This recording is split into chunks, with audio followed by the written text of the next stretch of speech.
en la Escritura Josías es una figura de Cristo. Nosotros tenemos que contener a Josías. O sea, la solución de Dios no es que Iván sea como Josías, sino que Iván tiene que morir para que viva otro en él. El Mesías ha venido a vivir a su corazón. Y él es el que tiene que vivir. ¿Te fijas? Porque cuando te dicen tú tienes que ser como... entonces tú dices, no, y ahora sí, y ahora sí. Y nunca descubres que tú eres malo adelante, al medio y en el fondo. ¿Me entiendes? Que Dios al hombre natural le dice que es inmejorable, que no tiene remedio. El hombre en Adán no tiene remedio y el Señor le muestra la cruz.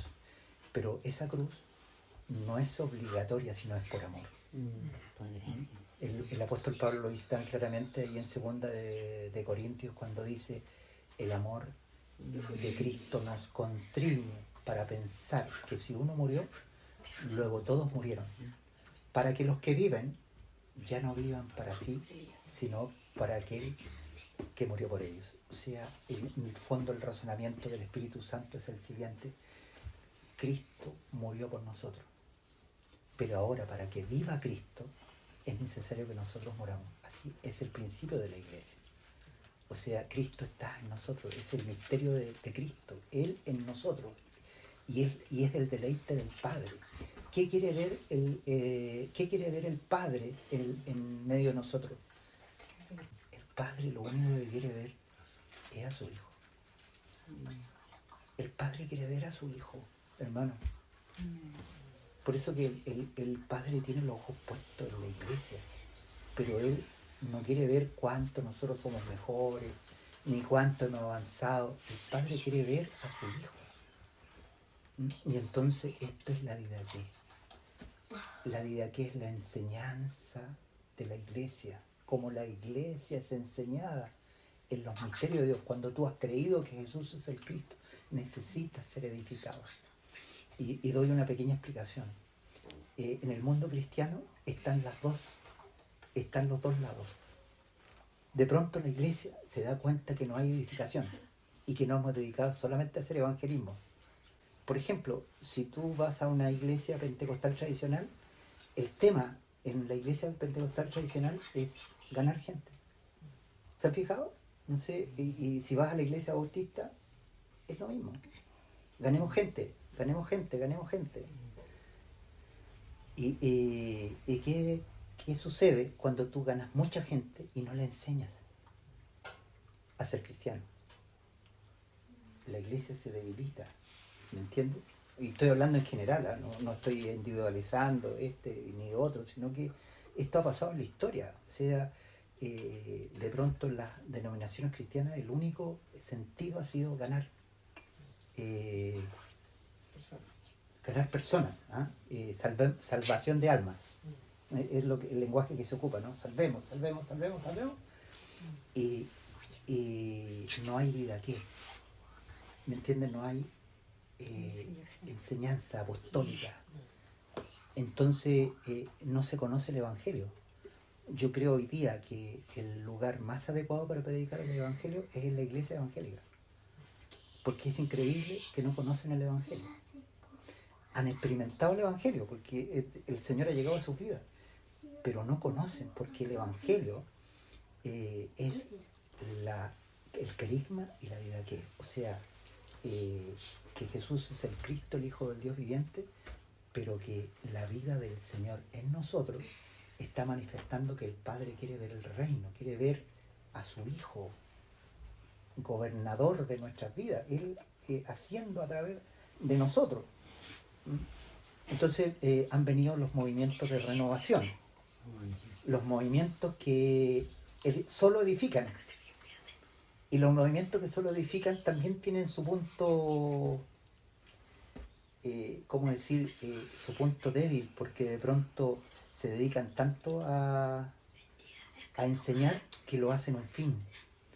Entonces pasan los años y las personas están escuchando, siendo que ya deberían estar enseñando, sirviendo.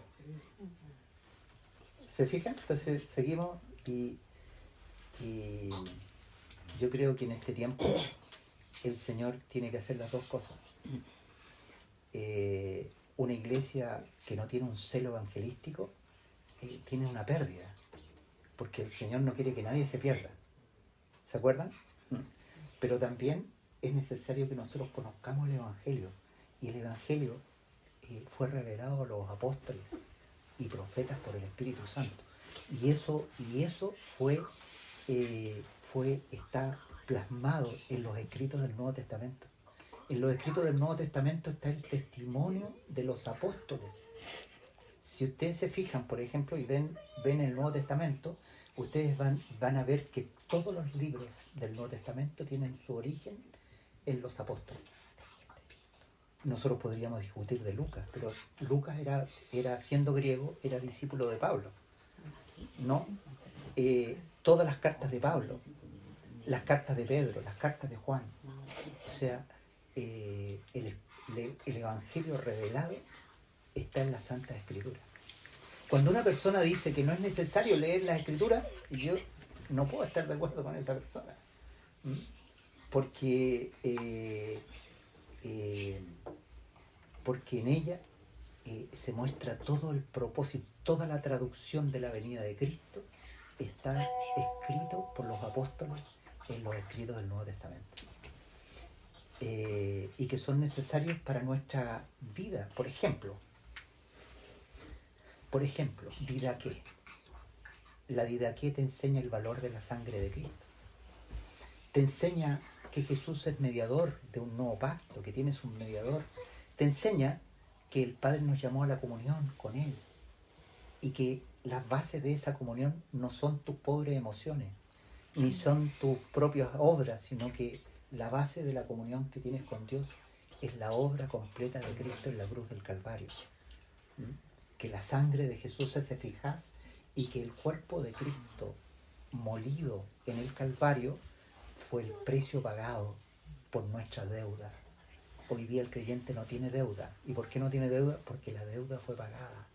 De repente, cuando no hay instrucción, una persona vive debiendo. ¿Se han fijado? Siempre está pensando debo. Pero el Señor dice, ¿de qué me estás hablando? Si ya la cuenta fue pagada. ¿Quién la pagó? En el cuerpo de Cristo. Él pagó el precio en el Calvario. Y entonces, ¿qué me ha pedido a mí? ¿Cómo yo me adhiero al carisma? Creyendo. ¿Cómo yo me adhiero a la vida qué? Creyendo. Por la fe. Entonces, sí, la iglesia va siendo edificada sobre la base de Cristo. O sea, hemos creído que Jesús es el Cristo, el Hijo del Dios viviente, y luego nos enseña a cómo vivir en Cristo. La enseñanza, por ejemplo, 1 Corintios 1:10. ¿Lo tiene? Os ruego, Ya, siga. pues, hermanos, por el nombre de nuestro Señor Jesucristo, que habléis todos una misma cosa, y que no haya entre vosotros divisiones, sino que estéis perfectamente unidos en una misma mente y en un mismo parecer. Os ruego. Amén. Dice, por siguiente, hermanos, os ruego, por las misericordias de Dios, que presentéis vuestros cuerpos como sacrificio vivo y santo, aceptable a Dios, que es vuestro culto racional. Amén. Si nosotros buscáramos en la concordancia la palabra os ruego, la encontraríamos muchas veces. Yo pongo estos dos ejemplos. Dios no solamente pagó la deuda en el cuerpo de Cristo, a través de las aflicciones de Cristo, y no solamente nos perdonó por la sangre y nos entró en la comunión con Él, sino que también nos compró. Somos de Él. Buena noticia. Sí, buena. Somos de Dios, somos de Cristo. Pero el Señor no usa eso como un argumento para decirte ya. Empieza nomás, pues ya. Ahora.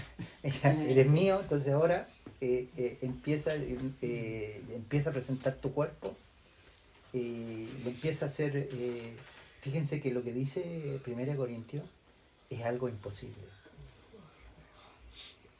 Es algo imposible para la carne. Imposible. Esto es un imposible. Miren, se lo voy a leer detenidamente. Dice, os ruego pues, hermanos. Y aquí está, ¿por qué? Por el nombre de nuestro Señor Jesucristo. Si no es por eso, es imposible.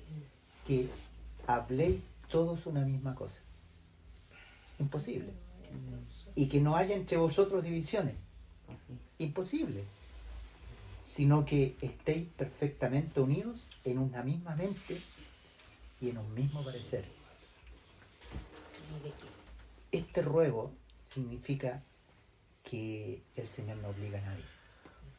El Señor te rescató, te redimió, pero ahora tú decides cómo vas a vivir tu vida. O sea, si Cristo va a ser tu vida o tú vas a hacer tu propia vida. Porque esta orden no es para el viejo hombre. El viejo hombre no puede hacer esto. Entonces, el creyente se le llama al ruego. El Espíritu Santo te ruega. ¿Qué ruega? Que presentéis vuestros cuerpos en sacrificios vivos. O sea, ¿cuál es el sacrificio vivo? Que otro viva en ti. Que tú sepas que el misterio de Cristo es Él en nosotros, que hay otro que vive, que Josías, no tienes que ser como Josías, sino que tienes que dejar a Josías que viva su vida en ti. El apóstol Pablo lo dice más claramente ahí en el capítulo 2 del libro de Gálatas, nos dice, con Cristo estoy juntamente crucificado. Algunos piensan que esto es un cristianismo superior, sino que es el cristianismo. Es algo que no hizo Pablo, es algo que está hecho por Dios. Con Cristo estoy juntamente crucificado y ya no vivo yo.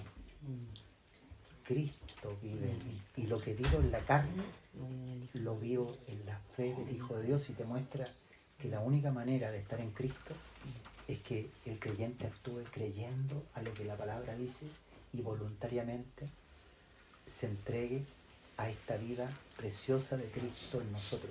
Esa vida de Cristo en nosotros, el único capaz de hacer esto es Cristo en nosotros, el punto de encuentro, donde no hay divisiones, donde todos somos del mismo parecer y tenemos una misma mente, es cuando Cristo está gobernando, cuando Él es la mente del cristiano. En ese punto nosotros pensamos igual, tenemos el mismo parecer y caminamos de la misma manera. Esto no quiere decir, hermanos, que haya una alteración de la identidad. Cristo no quiere ladrillos, el Padre menos quiere ladrillos, Él quiere piedras. Es valiosa la vida, uno no tiene que ser como otro. Solamente que estas piedras vivas contienen a Cristo, contienen la vida, pero esa vida tú no estás obligado a vivirla, sino que el Espíritu Santo te ruega. El Espíritu Santo nos ruega. ¿Qué nos ruega? Deja que Cristo sea tu vida. Lo mismo que citaba del apóstol Pablo ahí en 2 Corintios. Él dice que el amor de Cristo nos constriñe pensando esto, que si uno murió, luego todos murieron. Para que los que viven, nosotros, para los que viven ya no vivan para sí, sino para aquel que murió resucitó por ellos. Y eso el Señor lo deja, nos ruega. ¿Te fijas? O sea, el Señor te ruega, no te obliga, te ruega. Lo mismo que hizo Cristo. O sea, cuando Él... Imagínense la historia de Sansón. Cuando le amarraron las manos a Sansón. Es como una carcajada. O sea, le amarraron las manos y Sansón, cuando le amarraron las manos a Jesús para llevarlo a juicio, era para reírse a carcajadas, pues, hermano. Si el Señor sabía lo que venía. O sea, podría haber salido y no solamente, ¿te acuerdas? Te cayeron de espaldas los que lo venían a atacar, o los que lo venían a aprender, pero el Señor Jesús siempre fue voluntario. O sea, Él fue a la cruz por decisión de Él. Mi comida es hacer la voluntad del Padre y terminar su obra. Él nunca fue obligado Él, hasta el último minuto, Él se entregó. Y su motivación fue el amor. Fíjense que hay 3 cosas que son consecutivas en la vida cristiana. Primero, el conocimiento. Segundo, el amor. Y tercero, el servicio. La palabra nos tiene que conducir a amar a Cristo. Hermanos, cuando la palabra es compartida, el Espíritu Santo nos da el amor.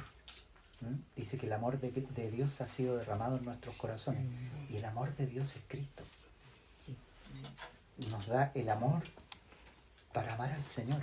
Y luego el resultado de ese amor al Señor es que yo quiero servirlo. O sea, al Señor se le sirve por amor. El Señor Jesús amó al Padre y acabó su obra. Y eso se espera también de su pueblo, de nosotros, los que estamos aquí. Como en Romanos, os ruego, por las misericordias de Dios. O sea, nosotros amamos a Dios, ¿por qué? Porque Él nos amó primero. Ese es el principio de Dios. No es que nosotros amamos al Dios que no conocemos. Nosotros queremos hacer la voluntad de un Dios que no conocemos. Lo que provoca el conocimiento es amor. Y el amor lo que provoca es servicio. Por amor. Otro servicio no sirve. No sirve el trabajo voluntario.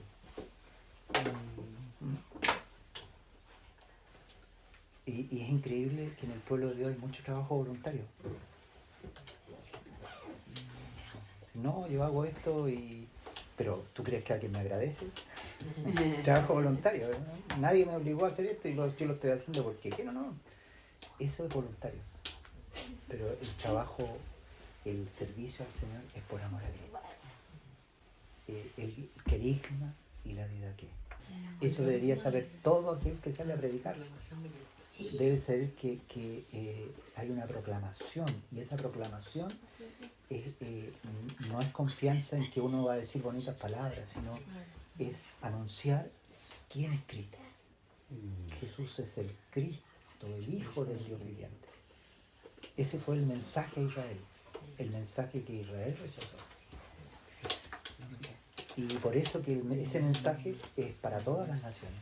El Mesías judío hoy día es el Mesías para todo el mundo. Por tanto, ir y predicar el Evangelio a toda criatura. Y ahora aquellos que han creído son enseñados en la palabra apostólica. ¿Cuál es la base de la enseñanza tanto del querigma como de la didaqué? Es que el objeto de la iglesia es Cristo. Los ojos del pueblo de Dios están puestos en Cristo. Y los ojos del Padre están puestos en la iglesia. Por eso que cuando ustedes ven Apocalipsis, ustedes van a encontrar que el que corrige las iglesias, el que está corrigiendo a la iglesia no es el Padre, sino que el Hijo está corrigiendo a las iglesias para que la iglesia sea, el Padre se goce, porque en el fondo la iglesia es el cuerpo de Cristo. Hermanos, así como Jesús de Nazaret fue el cuerpo de Cristo y nacido de María, hoy día el cuerpo de Cristo es la iglesia. Y entonces nosotros tenemos que andar en esa realidad. O sea, es Cristo, la iglesia es Cristo andando, Cristo caminando. ¿Y qué hace el Señor en Apocalipsis? Empieza por su casa. Y empieza a corregirlo, ¿para qué? Para gloria del Padre. Para que el Padre se goce, se siga gozando en Cristo. El Padre no tiene otro gozo que en Cristo. En Cristo, tanto en Jesús de Nazaret, su gozo fue completo, y Él le habló al Señor cuando llegó a los cielos: siéntate a mi diestra hasta que ponga a todos tus enemigos por estrado de tus pies. La iglesia un día va a ser lo mismo. El cuerpo de Cristo un día va a ser levantado a la tierra a la presencia del Padre. ¿Mm? Y eso es lo que esperamos los cristianos, ¿no? Es lo mismo que pasó con la glorificación de Cristo, luego viene la glorificación de la iglesia, que es el cuerpo de Cristo.